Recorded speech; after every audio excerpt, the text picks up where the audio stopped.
Welcome back to the Create from Rest podcast. I'm your host, Rachel Fahrenbach.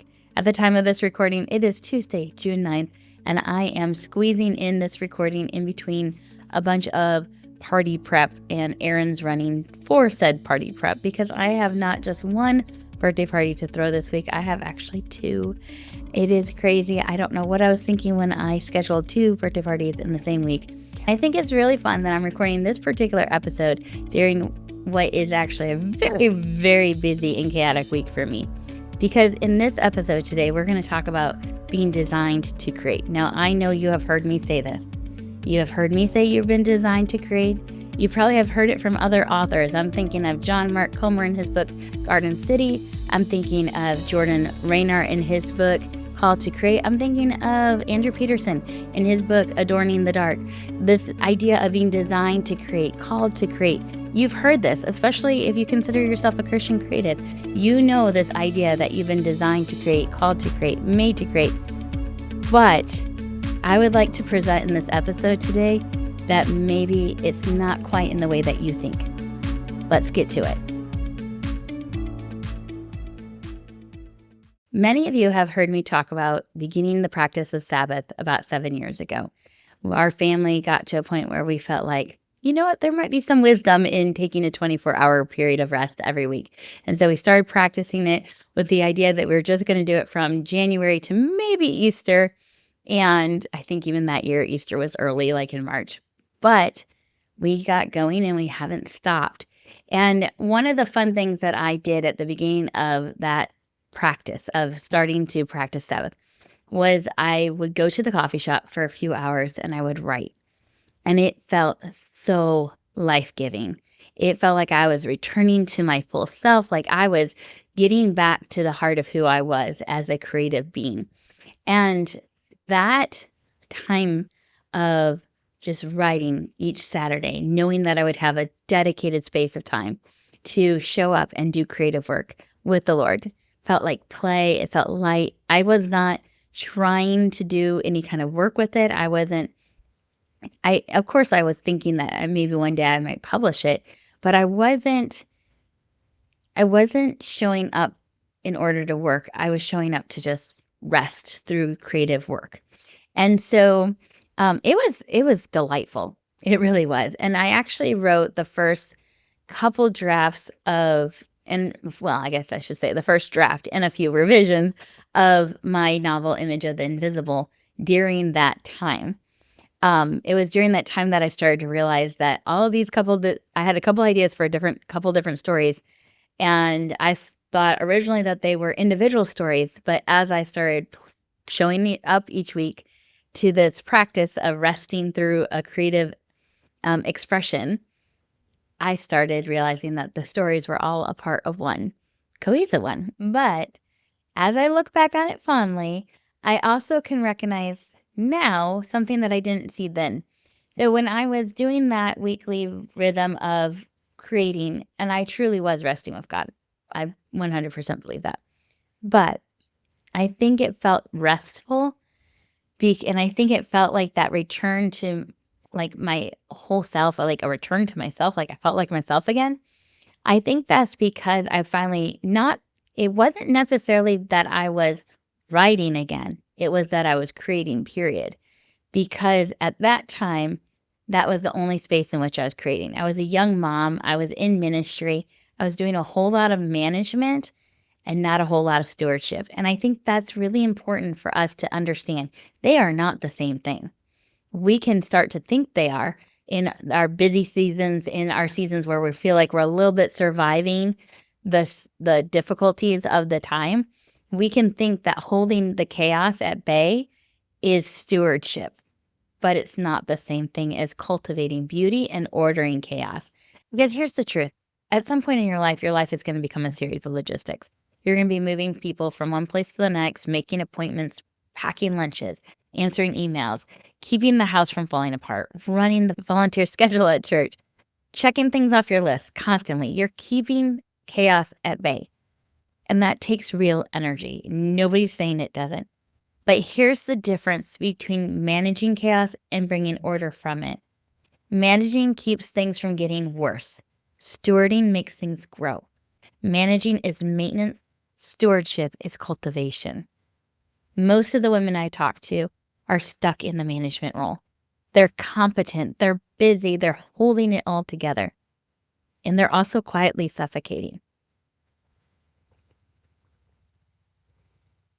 You see, I think it's really easy for us when we feel kind of that, I don't want to call it discontent, but it's like this achiness where you feel like you're missing. You're missing your writing, you're missing your painting, you're missing your crafts.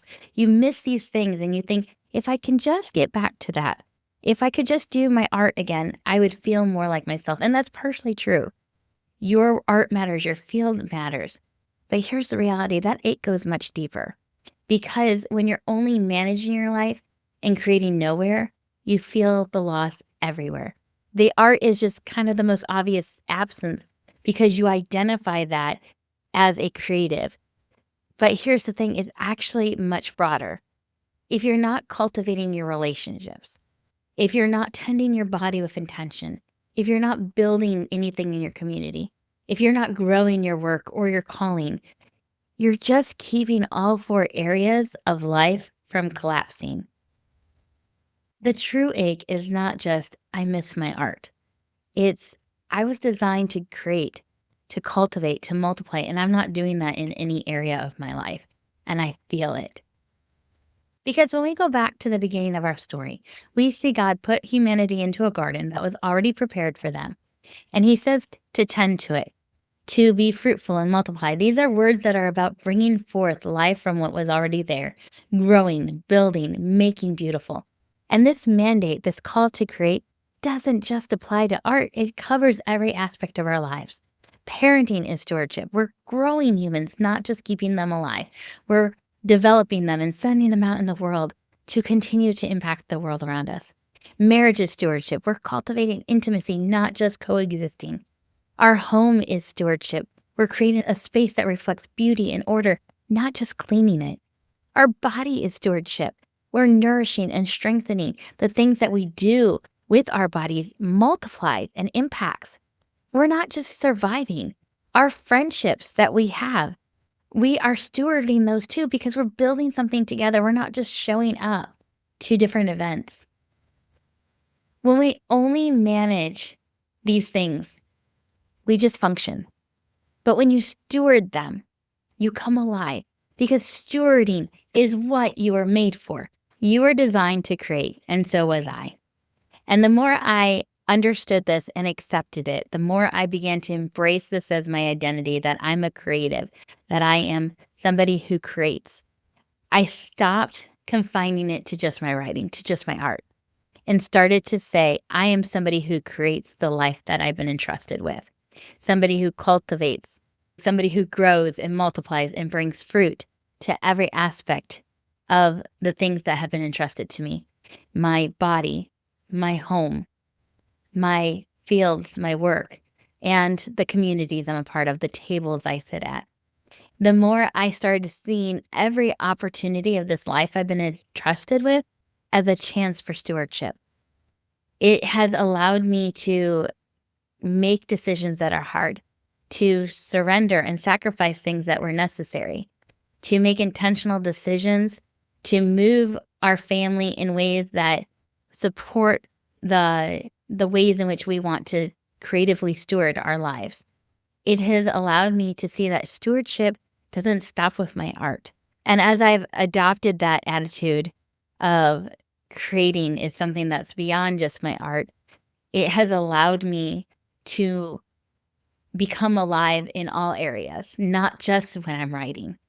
Now, it's not saying that it's not without its challenges, because that's just life. But it's so much more enjoyable. It's so much more joyful when I moved from just managing my life, managing the chaos of my life, to stewarding this life that I've been entrusted with and seeing myself as a creator in every aspect of my life. And it's also allowed me to move writing out of a place of discovery and being reminded of who I am and who I was designed to be into its proper place as a field of work that I'm cultivating, something that I'm doing with the Lord something that I'm creating and producing. This creative calling that God has put in my life, it now has this proper place in my schedule, in our priorities, in the way that I'm stewarding our everyday. It's there because it's supposed to be there. It's just one of the things that I steward. And Sabbath has now become this place where I rest with God in new and creative ways that I had never rested with him before. I'm trying to explore new things, revisit old interests, try new hobbies, because it's just play. It's just fun. But it didn't happen overnight, and I want to stress that. It happened over years of practicing resting with God and identifying what does it look like to create with him. If I'm resting with him, what does it look like to work with him? What does it look like to be a creative in every area of my life? What does it mean to not just manage my life, but actually cultivate it and grow it and steward it well? For instance, managing and stewarding my body. I have treated my body as a management thing, a thing to manage, a thing to just deal with. And I have often seen my body, my need for eating and sleeping and taking care of myself and going to the doctor and all those things as a necessary evil. And I am beginning now to understand that it is not. I'm an embodied soul, and that stewardship is necessary, and that creating, not just managing the things, but actually nourishing and growing and strengthening are all important avenues. And so I'm still a work in progress too.